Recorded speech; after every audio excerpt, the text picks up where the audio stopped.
Okay, yeah. So like we mentioned, I think it was last week during Figma's config, they sort of launched and released at the same time as their conference a bunch of new features into Figma.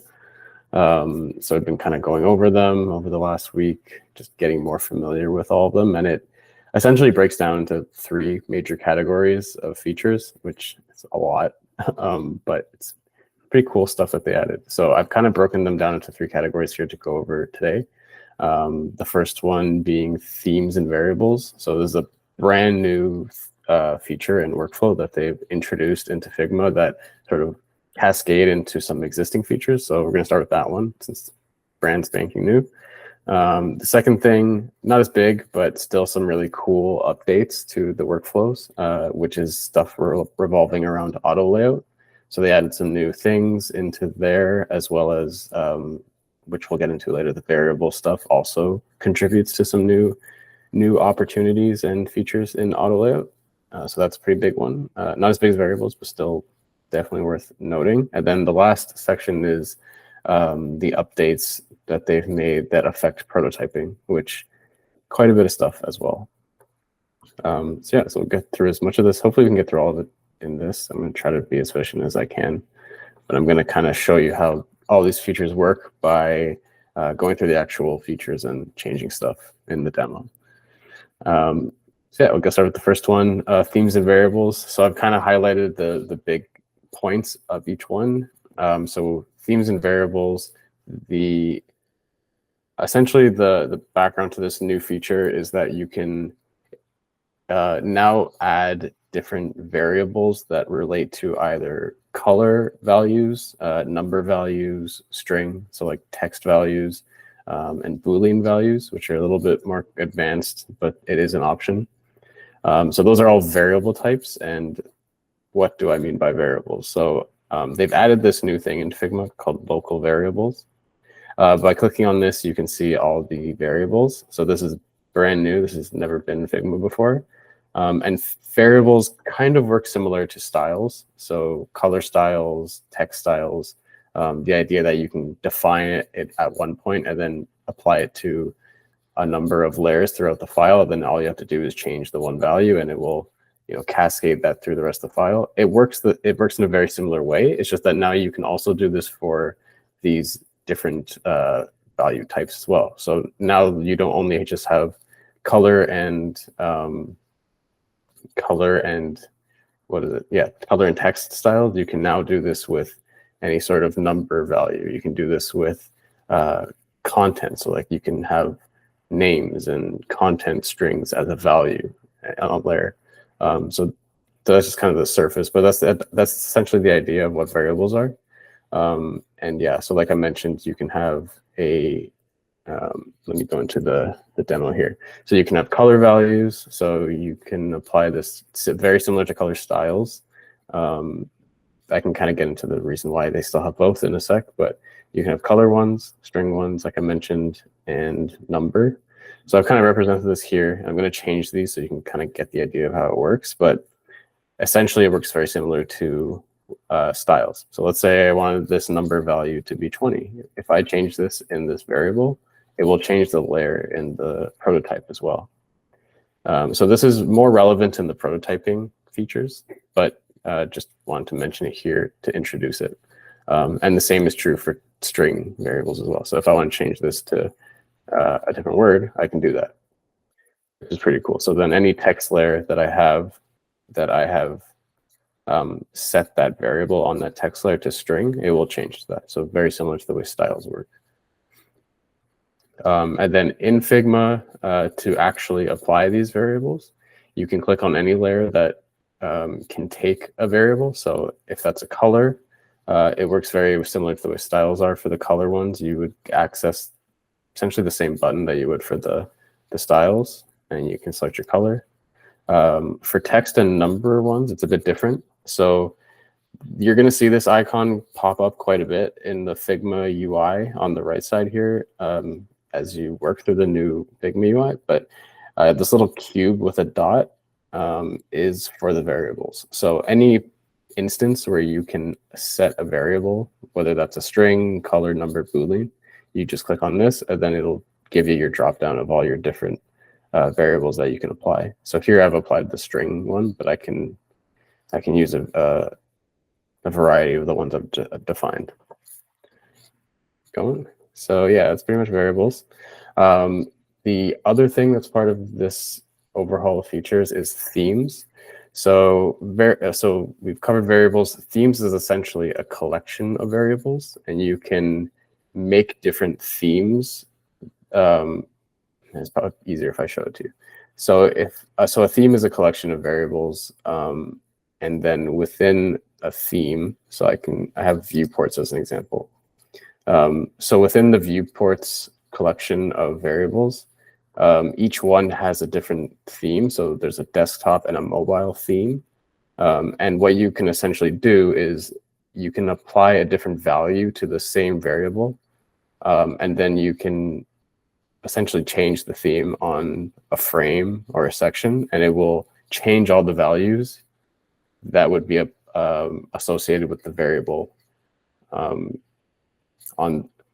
the frame. So for example, here I've defined a viewport width for desktop and one for mobile, but they both use the same variable. So for example, on this frame, actually I'll make a new one maybe. So if I make a frame here, and I want this to follow the desktop theming for sizing, all I would do is I can select the layer on this frame. So the width, I would go viewport width. And then I am now following this variable by the number, applying it to the width. So then if I wanted to say, okay, I want to see what this would look like on mobile, I can then go in this layer and I can change the viewport theme. So right now it's on desktop automatically. If I change it to mobile, that variable that I've set the width to now changes to the one I've set for that theme. So you can do this for any of the variables, whether that's color, numbers, strings, booleans, any of that stuff. And so that opens up some pretty cool possibilities with making automated designs between viewports. This is like the biggest use case, but there's other opportunities as well. Any questions on themes? I feel like I stumbled through that a little bit. I'm a bit curious, and I'm not sure if you're going to get to it, but you had padding and spacing in there. So I'm assuming you apply that to things within the container, or like does applying it to the layer overall actually do anything? Yeah, I'm going to get to that, but essentially, yeah, you can define a number variable as, let's say, like you want to define spacing. And let's say I want to say header spacing is 24 pixels. I can then apply that variable to multiple values in auto layout, to heights, to spacing in auto layout. Yeah, that's variables and themes.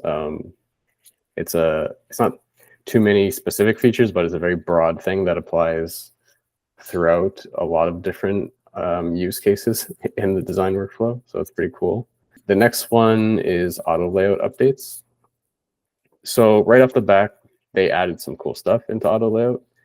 Min and max width is the biggest one that one of the two biggest ones they added, which is really sweet.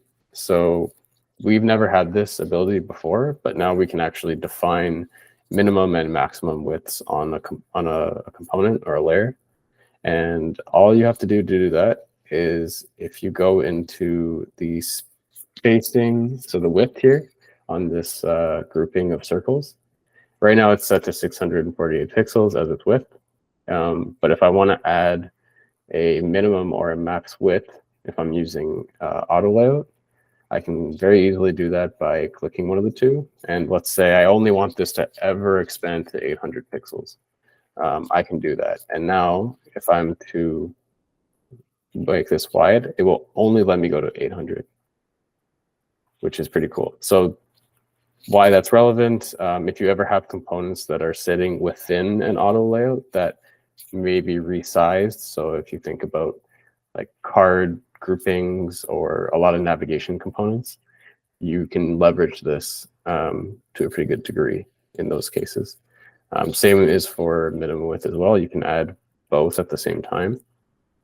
So let's say I only want this to ever go as small as 500 pixels. I can now define that this element is only ever going to go 800 wide, and it's only ever going to go 500 narrow. So you can apply this to any frame, any groupings of components, essentially, which is pretty cool. So let's get rid of these minimum widths so I can show you the next thing, which is wrapping, which is pretty cool. So now they've added an auto layout. Before you could only ever go vertical layout or horizontal layout. You can now also choose to wrap. So what that does is the same thing that it does in CSS. So if this goes very small, the elements they'll start to wrap. So this third one went down there.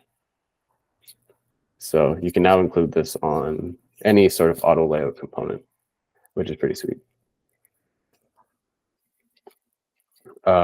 So those are the additions to auto layout.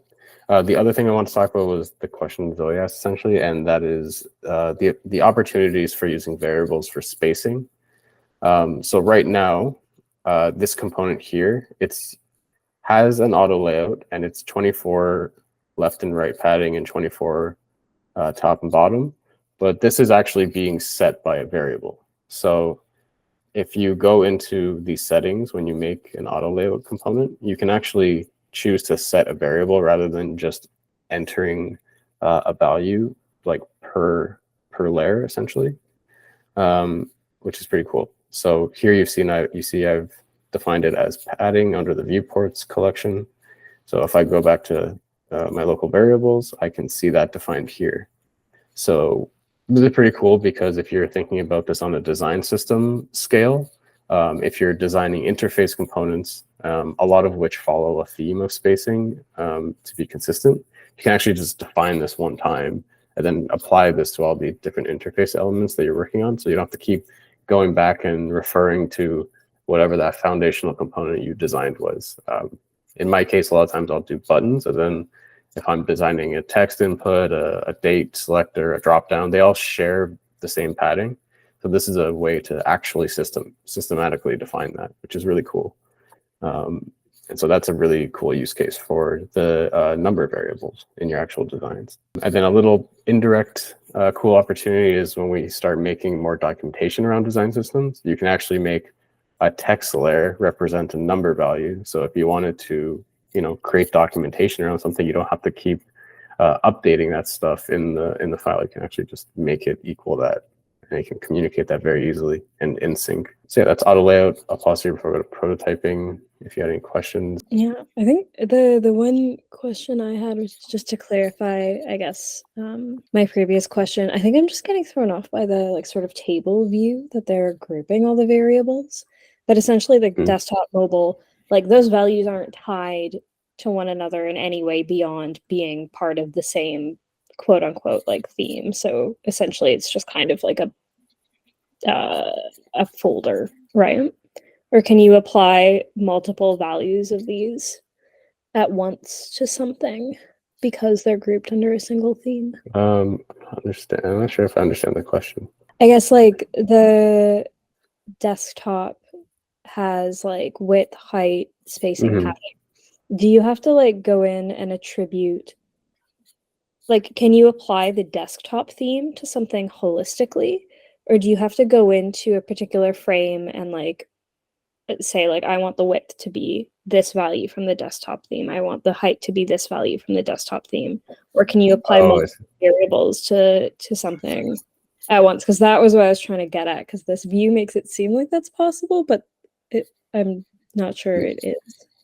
Yeah, so I think it's possible what you're asking, but essentially each variable is its own value. So for example, on this frame here, I've set the width to be the viewport width, and then I've set the height to be the viewport height. Right. So it doesn't recognize height and width variables within a theme as a preset. It's just a naming convention, so you can identify it as a designer.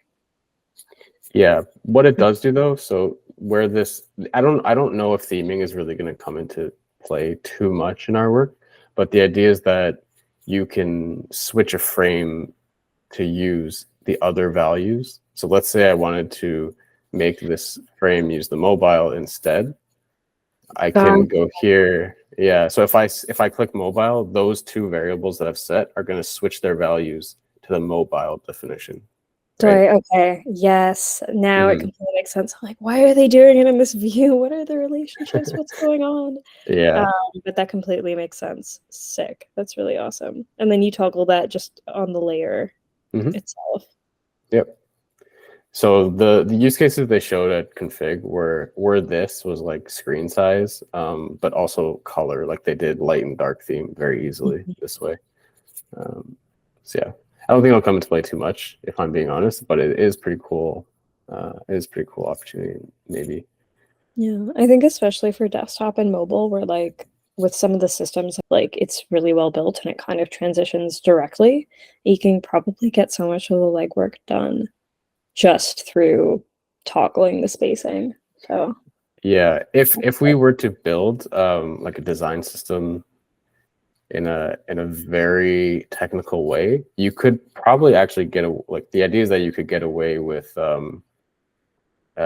just like making, let's say you make a page for desktop and then you just toggle it to mobile and then it just reflows itself. That is possible. It's just it requires a certain workflow basically. yeah, it seems like it would be a lot of work to like get it just so, but very cool in theory. So a cool thing that they showed in the demo was that let's see here, they could set sections to the different themes so that they literally just moved something. I don't know how they did it, but they basically just moved a frame between the two and it transformed into the different values. It was pretty cool, but they probably did it somewhere. Anyway, yeah, that's how those work. So that's auto layout updates. The third one, and probably the most complicated one, is the prototyping updates. So in a nutshell, what they've done is they've added logic to prototyping. So the two things you're really concerned with is the new interaction types, and those are set variable and conditional. So I made a little demo thing here, how we can make a counter. It's like the simplest way to show this. But essentially what you can do is if I take this button and I want to add an interaction to it, they've added these new, on click, they've added these new options for interactions on layers. So now not only do you have the classic, navigate to, change to, overlay stuff, they've added these. Some of these have been in here for a little bit already. I mentioned scroll to because it's relatively new. But the biggest new ones are set variable and conditional. So set variable is, let's say I want to set variable on click. I can actually change the value of any of the variables that I've defined in this file to whatever I want to define it to. So in this case, if I click on the plus button, let's say I want to make this a counter, I can set number variable to, so I can either set it to a specific value. So let's say I set it to 21, but that's not going to be very useful. If I want to make this a counter, it's only going to work once, right? So what you can do is you can use expressions. So what I can say is I can say, when I click on this button, I set variable number and I set it to that variable plus 1, right? So I can use an expression as well as just custom values. And now if I'm to view this in prototype, and this is going to be a bit of a tangent, but you can now just press shift space and you can view that prototype in a window in your workspace. You don't have to go to presentation view. So this is a pretty nice workflow addition they've added to Figma.